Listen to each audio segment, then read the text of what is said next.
Hello, I am the High Apostate, the Pope Apostate, if you will, and I don't expect you to, Phineas 12 Gauge, bidding you a good time of day. Before Bible study starts, there are a couple pieces of new business about some old business. I kept calling Pentecostals Presbyterian in episode 10, and while they can both fuck themselves, I want to make sure that they're fucking themselves for the right reasons. Pentecostals are the speaking in tongues wackadoos. Presbyterians are Calvinist Protestants. It's pain-in-the-ass Catholic light. I also learned a couple of things about Torah and the Tower of Babel in my readings that I didn't know when they came up last time. Looking on Chabad.org, they say that in a midrash, although they don't say which midrash, my understanding is that because it doesn't deal with the law, it's the Midrash Agadah, the thing I mentioned previously where Jews try to write fan fiction to fill the plot holes in the Torah. So according to the Midrash, Torah worshipped idols and subsequently Abram worshipped idols, because Torah was one of Nimrod's nobles and Nimrod was kind of a prick. Also, the Tower of Babel was related to pride in the Midrash. It got so tall that it took a year to reach the top, so the bricks became more valuable to the people building it than the people building it. Because if Moshe fell off the tower, he was dead, and some new asshole had to climb the thing to put up a new brick. That made God angry. Now, I do stand by what I said previously with everything else, but that is some added context. That also makes the case for the Tower of Babel having actually existed worse. The reason that is because if it took a year to climb, keeping in mind that it takes 2 months to climb Everest at 25,000 feet, if I just knock off 4,000 feet to say I counted for the fact that Everest grows, and also a bunch for shits and giggles, the fact that they were building it means they almost definitely put in something to help climb it. So probably definitely taller than 150,000 feet, means that it would have had to have a huge foundation. We definitely would have found some bits. It very much hurts the case that the Tower of Babel ever existed at all. So the Midrash kind of makes the case for the Tower of Babel as a literal thing the way Christians want to claim. A little worse when you figure out that a lot of what you understand about it comes from a Jewish Midrash. Now moving on to Bible study, Genesis 13. Abram went out of Egypt, he, his wife, and all his possessions, which I assume includes people, and Lot with him to the Negev, which is a desert that takes up the southern part of Israel. Abram was very rich in livestock, in silver, and in gold, which they spent energy and exerted water by just dragging that through the desert, which seems like a pretty terrible idea, but whatever. He went on his journeys from the Negev even to Bethel, to the place where his tent had been at the beginning, between Bethel and Ai, to the place where he had first built the altar. And there Abram called on the name of the Lord. For the record, from what I've seen, it is a pretty sizable tent. I've lived in places smaller than the sorts of tents I've seen trying to find something on what an ancient Israelite tent would look like. What I'm saying is that it has plenty of slave room. And Lot also, who went with Abram, had flocks and herds and tents, which is good, because with his flocks and herds, there probably wouldn't be enough room in Abram's tent with the slaves in the Jew cows. So I'm glad he brought his own. The land was not able to support them while they stayed together, for they had so many possessions that they were unable to remain together. How much shit did they have? If they had stayed in the same place, the earth would have caved in? There wasn't enough room between the cities? I'm having trouble buying they had this much stuff.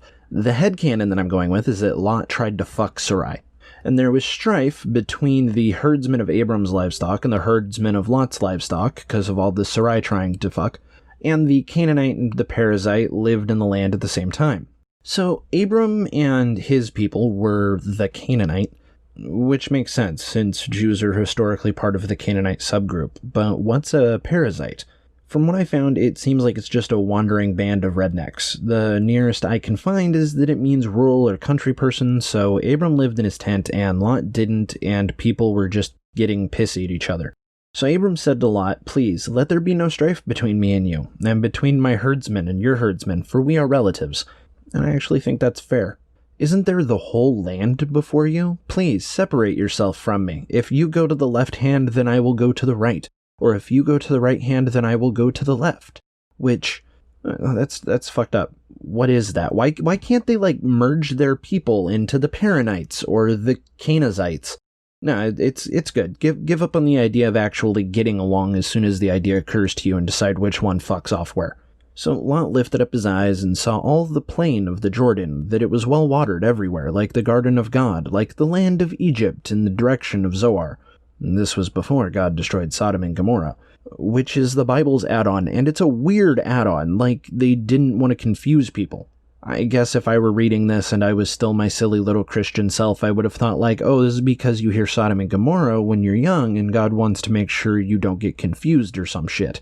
Now I think, fan theory, that this was just referencing like an asteroid impact or something, or that took out a couple of cities that people were still passing down legends about hundreds of years later, and really the whole thing is just kinda made up around some weird astrological event. So Lot chose the plain of Jordan for himself, and Lot traveled east, and they separated from each other. Abram lived in the land of Canaan, which makes sense since he was the Canaanite, and Lot lived in the cities of the plain and moved his tent as far as Sodom. So according to Encyclopedia Britannica, quote, Sodom and Gomorrah are possibly located under or adjacent to the shallow waters south of Al-Lisan, a former peninsula in the central part of the Dead Sea in Israel that now fully separates the sea's northern and southern basins. They presumably were devastated about 1900 BCE by an earthquake in the Dead Sea area of the East African Rift System, an extensive geologic rift extending southward from the Jordan River Valley in Israel to the Zambezi River system in eastern Africa. This would mean that the region that is the Dead Sea would have been an area that Britannica goes on to describe as once fertile. So Lot would have chosen this area as an area to let his flock feed, which kind of puts the kibosh on my idea that it was an asteroid, but spoiler alert, fire and sulfur? I'm sticking to that shit. Now, the people of Sodom were evil, sinning greatly against God. It doesn't say which sin. Which sin? Did they eat fruit? Have we been told any sins yet other than eating the fruit? It seems like we should have, if they're sinning against God. We should have been told what the sins are. But unless I'm crazy, we haven't. And God said to Abram, after Lot had departed from him, Now, lift up your eyes, and look from the place where you are, northward and southward and eastward and westward. For all the land which you see I will give to you and to your offering forever, except that shadowy place. You must never go there. So in Galatians 3:16, they try to make the point that this is Jesus, because God doesn't say to your offsprings. But the plural of offspring isn't offsprings. The plural of offspring is offspring. Offsprings isn't a word. Now, in the King James Version, it does say seed and not seeds, which the internet translators I've found do back up. So it makes it weird this translation would just use a not word, but the thing is, even seed can be the plural of seed, so it's hinging on, in English at least, us not knowing that seed can be the plural of seed and offspring is the plural of offspring. And remember, we ran into the issue earlier of the oldest text we have being a Greek transliteration supposedly gotten from a Hebrew scribe. So this confusion may also be in the original text, since the translators of the NHEB translation have said that's an issue they've run into. Really, it seems like when he says offspring, it just means the Jews. I will make your offspring as the dust of the earth, so that if one can count the dust of the earth, then your offspring also could be counted. Because when it says offspring, it's just talking about the Jews. Rise, walk through the land in its length and in its breadth, for I will give it to you. Now, if it's talking about Jesus, that means Jesus has a very small amount of territory, and the rest of it belongs to us goy. Abram moved his tent, and came and lived by the oaks of Mamre, which are in Hebron, and built an altar there to the Lord. And according to the 1906 Jewish Encyclopedia, Hebron is located 17 miles southwest of Jerusalem. According to the Jewish Virtual Library, it's 32 kilometers south, so 17-ish miles south-ish. In modern times, according to a 2018 Business Insider article, it's also at the center of the Israel-Palestine conflict. According to Wikipedia, it's a Palestinian city, and according to Encyclopedia Britannica, it was under Palestinian control under the British Mandate of Palestine from 1920 to 1948. After the Arab-Israeli Wars, it was annexed as part of Jordan, and in 1967, during the Six-Day War, it became occupied by the Israelis. In 1997, part of it came under control of the Palestinian Authority, part of it didn't. And just for fun, it's also the Tomb of the Patriarchs. The site's name is Al-Haram Al-Ibrahimi, and it's a large mosque which became open to non-Muslims also in 67. Suffice it to say, the city's relationship status it's complicated. Personally, I'd like to see a no-state solution where we just abolish the idea of countries altogether, but that doesn't seem particularly reasonable. So that's Genesis 13. And the moral of the chapter is conflict resolution. You can't have a conflict if you run away as soon as the idea occurs to you. So, chapter 14. It happened in the days of Amraphel, king of Shinar, which we modern doers and movers sometimes call Babylonia. Arioch, king of Elasar, and Kedorlaomer, king of Elam, and Tidal, king of Goyim, that they made war with Bera, king of Sodom, and Persia, king of Gomorrah, Shinab, king of Admah, and Shemeber, king of Zeboim, and the king of Bela, that is, Zoar. All these joined together in the valley of Siddim, that is, the Salt Sea. I don't understand why they don't just name the thing it is. That is, I don't get why they keep having to change how they say it, by which I mean they could just use the thing the first time. In other words, they could just call it the name the audience they're writing for would recognize it by. To put it in other terms, either this was written by God and he knew the names would be changed and he didn't just go, hey, don't change the name. Or this was written by people who didn't know how to write to their audience. Now, I'm sure we're all aware that atheists get asked things like, what kind of thing would tell you the Bible was true? Fucking map coordinates here. The king of Bela, that is, and then the coordinates. Then I'd go, might be something to that stupid book. So 12 years they served Kedorlaomer, and in the 13th year they rebelled. In the 14th year, Kedorlaomer and the kings allied with him came and attacked the Rephaim in Ashtaroth, Karnaim and Zuzim in Ham, and the Emim in Sheva Kiriathaim, and the Horites in the hills of Seir to El Paran, which is near the desert. I'm having trouble of finding any records on these guys or places that isn't in the Bible, which makes this suspect. Random kings isn't a thing that might pop up, but Kedorlaomer is apparently a Persian name, which is also kind of suspect, because there hasn't been a Persia established yet, but it seems to have originated around the time of the Greeks, which is also suspect because there isn't a Greece yet.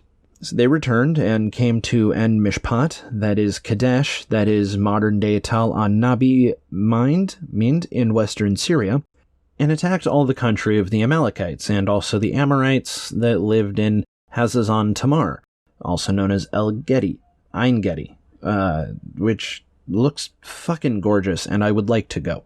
So the king of Sodom and the king of Gomorrah and the king of Admah and the king of Zeboim and the king of Bela, that is Zoar apparently is southeast of the Dead Sea, east of Ain Tamar, came out and they took up battle positions in the valley of Siddim against King Kedorlaomer, king of Elam, and Tidal, king of Goyim, and Amraphel, king of Shinar, and Arioch, king of Elasar, 4 kings against the 5. Now, the valley of Siddim was full of tar pits, and the king of Sodom and the king of Gomorrah fled, and they fell there, and those who remained fled to the hills. They took all the possessions of Sodom and Gomorrah and all their food and left. They also took Lot, Abram's brother's son, who lived in Sodom, and his possessions, and departed. One who had escaped came and told Abram, the Hebrew. This reference to Abram the Hebrew seems to just be foreshadowing in a style that only makes sense if the people being foreshadowed to already knew about this part. Now, he lived by the oaks of Mamre, the Amorite, brother of Eshcol, and a brother of Aner. These were all allies of Abram. When Abram heard that his relative was taken captive, he mobilized his trained men, born in his house, 318, and pursued as far as Dan. So this, as was pointed out by Holy Kool-Aid, link in the show notes, is a problem. In Judges 3:18, it says that Dan was originally called Laish. The only time we're told about this is 550 BCE when Judges is written. But even if we take the minority view that Judges was written by Samuel in the 11th century BCE, that still places it 100 to 300 years after Genesis.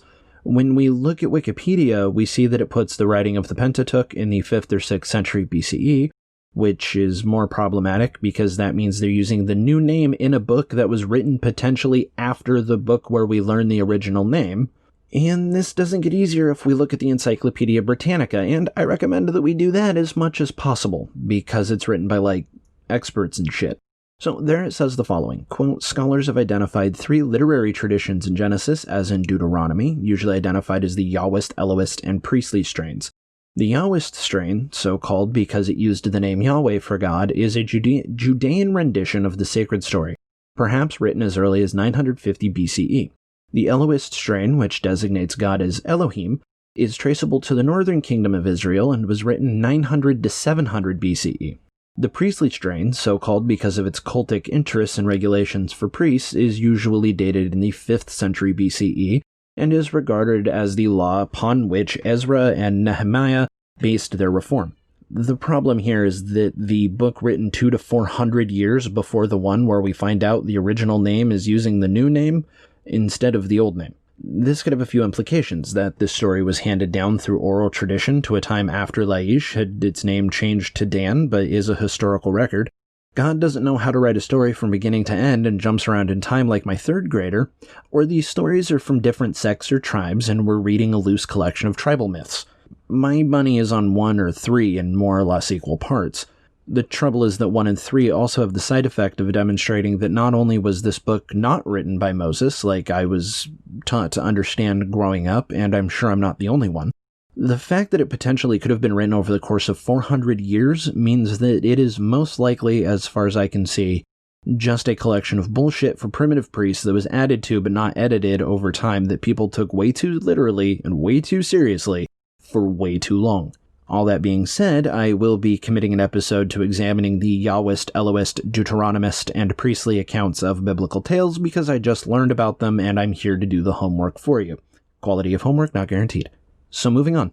He divided his forces against them at night, he and his servants, and attacked them, and pursued them to Hobah, which is north of Damascus. He brought back all the possessions, and also brought back his relative, Lot, and his possessions, as well as the women and the other people. And so Lot was saved from the cranky kings, and there was morning, and there was evening, and there was getting away with it too if it weren't for you meddling kids in that Jew. The king of Sodom went out to meet him, after his return from the defeat of Kedorlaomer. I'm going to always have trouble saying that. And the kings who were with him at the valley of Shaveh, that is the King's Valley, near or surrounding Jerusalem northwest of the Dead Sea. Melchizedek, king of Salem, brought out bread and wine. Now he was priest of God Most High. He blessed him and said, Blessed be Abram by God Most High, maker of heaven and earth. And blessed be God Most High, who has delivered your enemies into your hand. And he gave him 1/10 of everything. Okay, so there's actually a lot to unpack here. First off, this is where the tithing 10% thing comes from in the Old Testament. And according to my Jew sources, Melchizedek is Shem. Maybe, according to the Ethiopian Book of Adam and Eve, but also according to the Targumim, which was the Aramaic interpretations. Now, it might be odd that Shem gives off the priesthood to someone who is his descendant, but the thought there might be that originally, because of the curse of Ham, I am left to assume, the Jew blessing might originally have been something everybody got, but he fucked up here and accidentally handed the blessing off to Abram, making it so that Abram was the big dog. Also, he, if we don't accept this as a document containing true things, may have been an attempt by David to legitimize himself with the non-Jews that were in Jerusalem when he started getting all, hey, I'm your king now.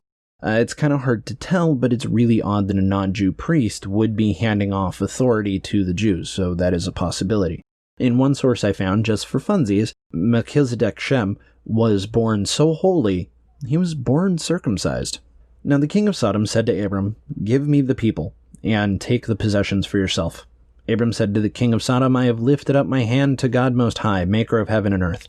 Then I will not take a thread, nor a sandal strap, nor anything that is yours, lest you should say, I have made Abram rich. I will accept nothing from you except that which the young men have eaten, and the portion of the men who went with me.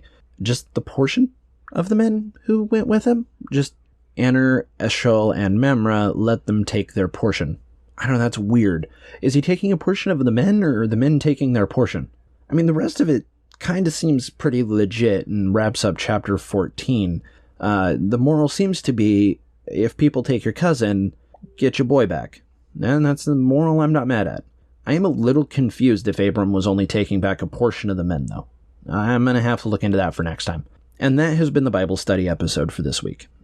The show is a TeePublic affiliate now, and so I'll be posting a link in the show notes. I'm doing my best to carry a selection from a diverse range of artists, but that's not always easy when the artists are pretty anonymous like they are on TeePublic. So if you're an atheist, apostate, or skeptic artist on TeePublic who would like me to put your art in the show's storefront, you will still get your full cut out of that, as I understand it. If you have feedback, comments, questions, want to send a deletable or etc. or so forth, feel free to follow me on Twitter at the letter X, Essential Panda, or the Powered by Apostasy stuff in general at apostasypowered, or drop an email to poweredbyapostasy@gmail.com. Wear your mask. Stay sexy.